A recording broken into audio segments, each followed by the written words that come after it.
اللہ الرحمن الرحیم الحمدللہ والصلاۃ والسلام علی رسول اللہ السلام علیکم ورحمۃ اللہ وبرکاتہ every one.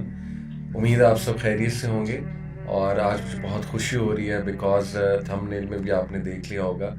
I am privileged to have doctor Hammad Lakhvi with us after long time. شیخ بھی مصروف ہوتے ہیں کافی زیادہ, ہم شکر گزار انہوں نے ٹائم دیا اور آپ لوگوں کے بہت زیادہ ماشاءاللہ فرمائش بھی آ رہی تھی.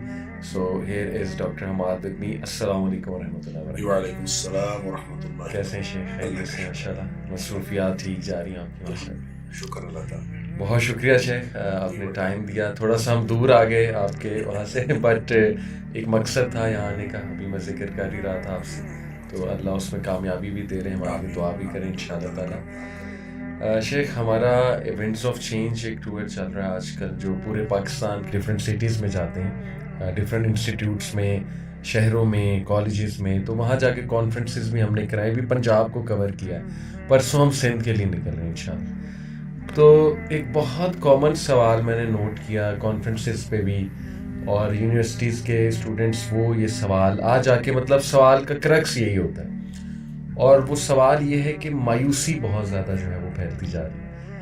ڈی موٹیویشن, مایوسی, اسپیشلی ہماری نوجوان نسل میں. اب اس کی بہت سی ریزنز ہیں, ان امپلائمنٹ کہہ لیجیے یا اپنے پرسنل ایشوز ہیں, ہڈن سینس ہیں, اللہ معاف کرے, گھریلو مسائل ہیں, جو بھی ہیں. لیکن شیخ اتنی مایوسی آنیسٹلی مطلب ایٹ لیسٹ سوالوں میں نے کبھی نہیں دیکھی تھی کہ اتنے زیادہ سوال اس ٹاپک سے آئیں گے. تو میں نے کہا اس پہ ضرور آپ کی بھی ایک جو ہے وہ ایک انشاءاللہ ہونی چاہیے ایڈوائس کہ کیا کریں. اور مایوسی بیسکلی عجز, کسل, اس کے اوپر دعا بھی ہے. میں چاہوں گا اس کو تھوڑا پہلے ایکسپلین آپ کر دیں, عجز کیا ہے, کسل کیا ہے, اور پھر مایوسی, یہ تینوں ٹرمینالوجیز جو. بسم اللہ الرحمن الرحیم. دیکھیں, جب ہم مایوسی کی بات کرتے ہیں یا نا امیدی کی بات کرتے ہیں تو یہ وہ کیفیت ہے جس میں انسان اپنے آپ کو بالکل عاجز محسوس کرتا ہے اور وہ سمجھتا ہے کہ اس کے پاس جتنے اسباب و وسائل تھے جی, اس میں سے کوئی بھی کام نہیں دے رہا. جب سارے اسباب و وسائل سے انسان مایوس ہو جائے تو اس کو عجز کہتے ہیں کہ عاجزی ہے, اس کی کوئی قوت نہیں ہے. کسل جو ہے وہ تھوڑی سستی, یا کہہ لیجئے کسل اصل میں جو دھاگا, باریک دھاگا ہوتا ہے نا, وہ بہت باریک, جو ہی ذرا سی اس کو تناؤ آئے تو وہ ٹوٹ جاتا ہے. تو وہ اس کو جو ہے نا کسل مندی کہتے ہیں یا کسل کہتے ہیں کہ انسان جو ہے وہ بالکل مایوسی کے اس آخری سٹیج پہ پہنچا ہوتا ہے کہ اس کے اندر کسی طرح کی ایکٹیویٹی نہیں ہوتی. اس کا نہ مائنڈ ایکٹیو رہتا ہے, نہ اس کی باڈی ایکٹیو رہتی ہے. اس کے جتنے یعنی اعضائے رئیسہ ہیں وہ کام کرنا چھوڑ جاتے ہیں اور وہ بالکل آدمی انسان کمزور ہو جاتا ہے. تو یہ کیفیت ہے. اب ان دونوں کیفیتوں کا ظاہر ایک دوسرے کے ساتھ بڑا گہرا تعلق ہے. جب آپ کا ذہن جو ہے وہ مایوس ہوگا تو آپ کی باڈی جو ہے اس کے مطابق وہ کسل مندی کا شکار ہو جائے گی. تو یہ کیفیت آج کے دور میں کیوں ہے, اس میں میرے خیال میں میرے سے زیادہ آپ جانتے ہیں کہ اس وقت جو نوجوانوں کی کیفیات ہیں اور نوجوانوں کے جو حالات ہیں, وہ حالات کی وجہ سے ان کی کیفیات بنتی ہیں. حالات کیا ہیں کہ آج کا نوجوان سب سے پہلے میں سمجھتا ہوں مقابلے سے تھک گیا ہے. مقابلہ ایسا ہے, اور وہ جس مقابلے کے اندر وہ بھاگ دوڑ کر رہا ہے وہ ہے بھی یوں کہہ لیجئے کہ کوئی آرٹیفیشل لائف کا آرٹیفیشل مقابلہ ہے. صحیح بات, اس کی کوئی حقیقت کے ساتھ کوئی تعلق نہیں ہے, اور اس میں جو ہے کیوں دوڑے چلا جا رہا ہے آج کا نوجوان. اور جب وہ سمجھتا ہے کہ مقابلہ نہیں کر سکتا, اندازہ کریں ہم لوگ جب پڑھتے تھے تو ہماری فرسٹ ڈویژن آ جاتی تھی تو یہ میکسیمم ٹارگٹ ہوتا تھا, اور فرسٹ ڈویژن بہت اچھی ہوتی تھی. اور میں نے مثلاً ایم اے میں نے گولڈ میڈل لیا اپنی یونیورسٹی سے, اور گولڈ میڈل میں مجھے میرے جو مارکس تھے وہ 73% تھے. 73% مارکس میں نے ایم اے اسلامیات میں گولڈ میڈل لیا. اب صورتحال یہ ہے کہ 80% مارکس تو کوئی مارکس ہی نہیں نا. اب یعنی صورتحال ایسی ہے کہ 80% نمبر آ جاتے ہیں تو وہ تو کچھ بھی نہیں کہلاتے, پھر 90% ہیں, پھر 95% ہیں, اور بچے جو ہیں وہ 97% نمبر لے کے بھی مایوس کر لوٹتے ہیں کہ دوسرے کے 98% آ گئے, اور جس نے 98 لیے ہیں وہ مایوس گھر لوٹتا ہے کہ دوسرے کے 99% آ گئے. تو یوں یہ جو مقابلہ ہے نا, اس کے اندر اب یعنی کہہ لیجیے آرٹیفیشل لائف کا ایک آرٹیفیشل مقابلہ ہے. نوجوان جب اپنے آپ کو تھکا ہوا محسوس کرتا ہے, اور تھکا ہوا کیوں نہ محسوس کرے کہ جب اس کو ہر سٹیپ پہ مایوسی ملتی ہے, اور وہ والی تھنکنگ تو اب ختم ہو گئی ہے کہ چلیں مجھے کچھ بھی اللہ نے دیا ہے تو بہتر ہے اپنے آپ کو. یہ نا مجھے ایک واقعہ یاد آیا, جب ہم نے ہمارا ایم اے کا پارٹ 1 کا رزلٹ آیا تو ہمارا پورا گروپ جو تھا ان کی فرسٹ ڈویژن آئی پارٹ 1 میں. ایک ہمارا دوست تھا, اب وہ اس دنیا میں نہیں رہا, اللہ تعالیٰ ان کی مغفرت فرمائے, تو اس کی سیکنڈ ڈویژن آئی. اچھا ہم سب لوگ جو ہیں وہ اس کے پاس گئے اظہار ہمدردی کے لیے کہ اس کے ساتھ اظہار ہمدردی کریں کہ آپ کے نمبر کم آئے, یعنی اس کی سیکنڈ ڈویژن آئی, ہم سب کی فرسٹ ڈویژن آئی. تو وڈ یو بلیو کہ ہم ان کے پاس بیٹھے تھے, تو اس نے مختلف لوگوں کے بارے میں پوچھا, فلاں کے کتنے نمبر ہیں, فلاں کے کتنے نمبر ہیں, فلاں کے کتنے نمبر ہیں. اچھا جن کے بارے میں پوچھ رہا تھا ان کے نمبر اس سے بھی کم تھے. اچھا اس نے وہاں پھر ایک شعر پڑھا جو مجھے آج تک یاد ہے. اس نے کہا یہ بھی کیا کم ہے کہ میرے جلتے ہوئے گھر کا دھواں, یہ بھی کیا کم ہے کہ میرے جلتے ہوئے گھر کا دھواں تیرے ایوان کی فصیلوں سے ذرا اونچا ہے. یعنی اس کو نا, یعنی اس نے بالکل اس میں ایسا ذرا بھی اس نے افسوس نہیں کیا. اس نے کہا کہ اس سے بھی میرے نمبر زیادہ ہے, اس سے بھی میرے نمبر زیادہ ہے. یہ پازیٹیو تھنکنگ ہے. اور اب جو مقابلہ ہے وہ نیگیٹو تھنکنگ کا مقابلہ ہے. لوگ یہ سوچتے ہی نہیں کہ میرے نمبر اس سے زیادہ ہے. ہماری ایک بھتیجی ہوا کرتی تھیں, اور اللہ بخشے وہ بعد میں وہ ینگ ایج میں فوت ہو گئی. تو انہوں نے ایک دفعہ اپنے دادا سے جا کے بات کر رہی تھی, تو دادا جی نے کہا کہ تم سیکنڈ آئی ہو, تم فرسٹ نہیں آئی. اب یہ تھنکنگ کی میں آپ کو بتا رہا ہوں کہ اب جو مقابلہ ہے اب اور طرح کا ہے, اب لوگ اور طرح سے سوچتے ہیں. اچھا انہوں نے کہا کہ تم فرسٹ نہیں آئی, تم سیکنڈ آئی ہو, تو وہ اپنی طرف سے گویا اس کو یعنی اس طرح سے تحریک دے رہے ہیں کہ یہ فرسٹ آنے کی کوشش. وہ کہتے ہیں ابا جان یہ جو سیکنڈ ہوتا ہے نا یہ فرسٹ کے ساتھ ہی ہوتا ہے. یہ چھوٹی بچی تھی, اس نے کہا فرسٹ کے ساتھ ہی تو سیکنڈ ہوتا ہے, یعنی کوئی مایوسی والی بات نہیں اگر میں سیکنڈ آئی ہوں, میں فرسٹ نہیں آئی دین بٹ. اور یہ سوچ کی بات ہوتی ہے. اور میں ایک اور واقعہ میں نوجوانوں کے لیے سنا دوں. ہماری ایک بھانجی ہے, اس نے اسلامیت میں داخلہ لیا, اور اس کے نمبر اتنے اچھے تھے بی اے میں کہ وہ انگلش میں بھی جا سکتی تھی, کسی اور سبجیکٹ میں بھی جا سکتی تھی. ان کی والدہ جو ہماری باجی, انہوں نے میرے ساتھ مشورہ کیا کہ اس کو کس میں داخل کروائیں. تو میں نے کہا اس کو آپ اسلامیت میں داخل کروائیں, اس لیے کہ جو ٹرمینل ڈگری ہوتی ہے نا وہ بندے کے ذہن پر بڑا گہرا اثر چھوڑتی ہے, اور آدمی پوری زندگی اس کے مطابق سوچتا ہے جو ٹرمینل ڈگری اس نے لی ہوتی ہے. تو آپ ان کو اسلامیت کروائیں تاکہ پوری زندگی جو ہے نا ان کو اسلام ان کے ذہن پہ غالب رہے. تو بہرحال وہ چونکہ فرسٹ آ رہی تھی, میٹرک میں فرسٹ ٹاپ کیا, ایف اے میں ٹاپ کیا, بی اے میں ٹاپ کیا کالج اپنا, تو میرا خیال تھا یہاں بھی ٹاپ کریں گے. تو یہاں جب اس کا رزلٹ آیا پارٹ 2 میں, تو اس وقت صورتحال یہ ہوتی تھی, اینول سسٹم تھا, تو 1-2 دن پہلے بورڈ آف ایگزامینرز کا اجلاس ہوتا تھا.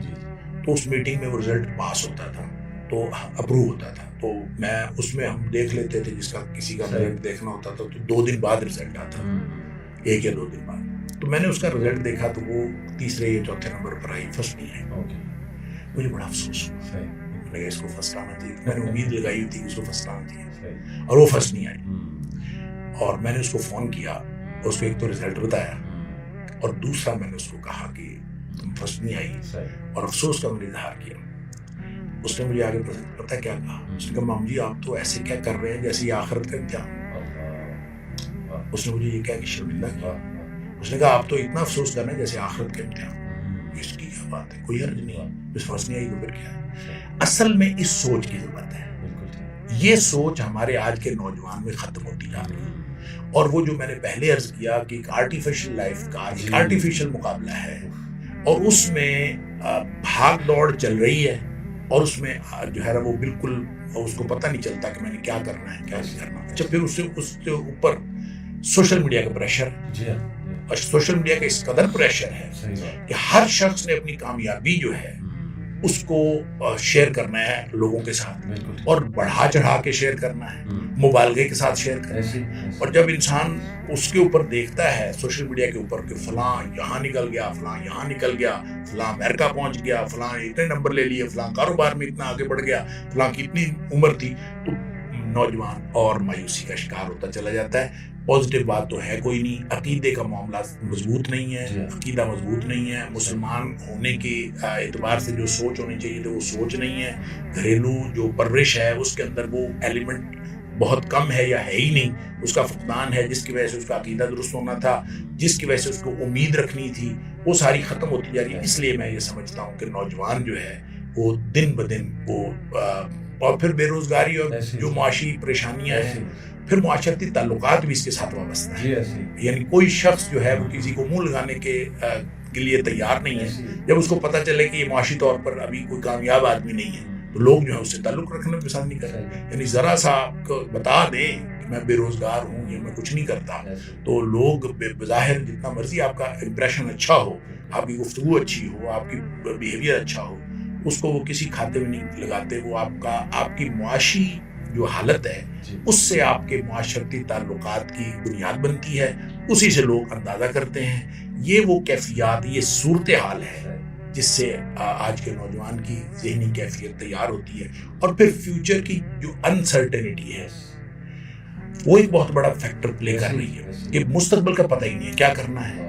اچھا، اس سے پہلے ہوتا تھا کہ بچہ پڑھ رہا ہوتا تھا، اس کو یہ پتا تھا میں نے پڑھ کے یہ کرنا۔ مثال کے طور پر ہم ایم اے کر رہے تھے تو ایم اے کر کے ہمارے ذہن میں یہ تھا کہ ہم نے لیکچرر لگنا، کسی کالج میں لیکچرر لگنا، اور یہ ہم نے اس قدر ٹارگٹ کیا ہوا تھا کہ ہمارے ایم اے کرنے کے بعد کچھ لوگوں نے بی ایڈ میں داخلہ لیا، اور ہمیں بھی کہا گیا کہ آپ بھی بی ایڈ میں داخلہ لے لیں۔ میں نے کہا یار بی ایڈ میں ہم داخلہ کیوں لیں، ہم نے جانا ہی کالج میں ہے، ہم نے اسکول ٹیچنگ نہیں کرنی۔ جب ہم نے اسکول ٹیچنگ نہیں کرنی تو ہم کیوں اسکول ٹیچنگ کے لیے ایک کورس کریں؟ ہم تو کالج میں جائیں گے اور کالج کے لیے بی ایڈ کی کوئی ضرورت نہیں ہے، لہٰذا ہم نے نہیں کرنا۔ بالآخر اللہ تعالیٰ نے ہمیں جاب بھی دے دی، کالج میں آ گئے، پھر یونیورسٹی میں آ گئے۔ تو کہنے کی بات یہ ہے کہ اس وقت تھنکنگ اس طرح کی تھی کہ ہم جو ہے لے لیں گے کچھ، اور اب تو کچھ بھی نہیں ہے۔ بے یقینی ہے کہ وہ انتہا کی بے یقینی ہے، اور لوگ بیچارے جو نوجوان پریشان ہیں، میں نے کرنا کیا ہے، اس کو کچھ نہیں پتا، میں پڑھوں گا تو کیا ہوگا، اس کو کچھ نہیں پتا میری ڈگری کے بعد کیا ہوگا۔ وہ ڈگری لے رہا ہے لیکن اس کو پتہ نہیں ہے میرا کیا ہوگا، اور اسی لیے لوگ سوشل سائنسز سے، پیور سائنسز سے لوگ پیچھے ہٹ گئے ہیں۔ اب تو ایک ہی رہ گیا ہے آئی ٹی اور یہ جو کمپیوٹر، سافٹ ویئر انجینئرنگ ہے، ہارڈ ویئر ہے، اے آئی ہے، سارے کے سارے جو انفارمیشن ٹیکنالوجی سے متعلق ابھی آئی ٹی یہ چل رہا ہے۔ اور ساری دنیا، پنجاب یونیورسٹی میں دیکھ لیں یا دیگر یونیورسٹی میں دیکھ لیں کہ باقی سارے سبجیکٹس میں ملا کے اتنی اپلیکیشنز نہیں ہیں داخلے کے لیے جتنے صرف آئی ٹی میں ہیں، اور یہ ہر یونیورسٹی کی یہ صورتحال ہے۔ ابھی پچھلے دنوں میں پڑھ رہا تھا کہ پشاور یونیورسٹی میں شاید 9 ڈپارٹمنٹ جو ہیں بند کر دیے گئے، اچھا، ہاں کلوز، ان میں داخلہ نہیں ہوا۔ تو یہ آہستہ آہستہ ہر جگہ پہ ہو رہا ہے۔ مختلف یونیورسٹیاں جو ہیں اب وہ کیا کریں، ادھر داخلہ لوگوں کی توجہ کوئی نہیں۔ یہ ان ساری چیزوں کا تعلق جو ہے وہ نوجوان کی امید اور نا امیدی سے ہے، اور نوجوان نا امید ہو کے مستقبل کی جو بے یقینی ہے وہ بے یقینی اس کو نا امید کر رہی ہے۔ اب پہلے لوگ کہتے تھے باہر چلے جائیں گے، پاسپورٹ بنائیں گے باہر چلے، اب باہر بھی بے روزگاری ہے، باہر بھی حالات خراب ہیں، ٹف کمپٹیشن ہو گیا۔ اور وہاں پہ جب یہ دیکھتے ہیں اور وہاں جو گئے ہوئے ہیں وہ ان کو بتاتے ہیں کہ حالات وہاں بھی خراب ہے، تو اب صحیح بات یہ ہے کہ نہ کیریئر کاؤنسلنگ کا معاملہ ہے، جو ہونی چاہیے وہ نہیں ہے، اور نوجوان کے سامنے مستقبل جو ہے وہ بالکل انسرٹن ہے۔ یہ اس کو اور زیادہ نا امید کرتا ہے۔ مجھے لگتا ہے کہ موٹی موٹی یہ چند باتیں ہیں، اور ان باتوں کو اوور کم کیا جا سکتا تھا اور اوور کم کیا جا سکتا ہے۔ وہ اس کو پازیٹیو تھنکنگ دے کے، آپ تو سائیکالوجی کے آدمی ہیں اور پازیٹیو سائیکالوجی کو تو آپ بہت زیادہ سمجھتے ہیں، تو پازیٹیو سائیکالوجی یعنی کس طرح سے نیگیٹیوٹی ختم کرنی ہے اور کس طرح سے ان کی نیگیٹیو تھنکنگ کو پازیٹیو بنانا ہے، اس میں سب سے جو مین رول پلے کرتا ہے وہ عقیدہ کرتا ہے۔ اگر آپ کا عقیدہ درست ہے اور کسی آپ درست عقیدے پہ ہیں تو پھر کبھی بھی آپ ان حالات میں نا امید نہیں ہوتے، کیونکہ اللہ نے قرآن میں فرمایا ہے کہ جو مایوس ہوتے ہیں انہو لا ییأس من روح اللہ الا القوم الکافرون. سبحان. جو کافر ہوتے ہیں نا وہ مایوس ہوتے ہیں. صحیح. تو اس کا مطلب ہے جو صاحب ایمان لوگ ہیں مایوس نہیں ہوتے. صحیح. ہم نے اپنے بچوں کا اگر عقیدہ ایسا بنایا ہو تو پھر وہ کبھی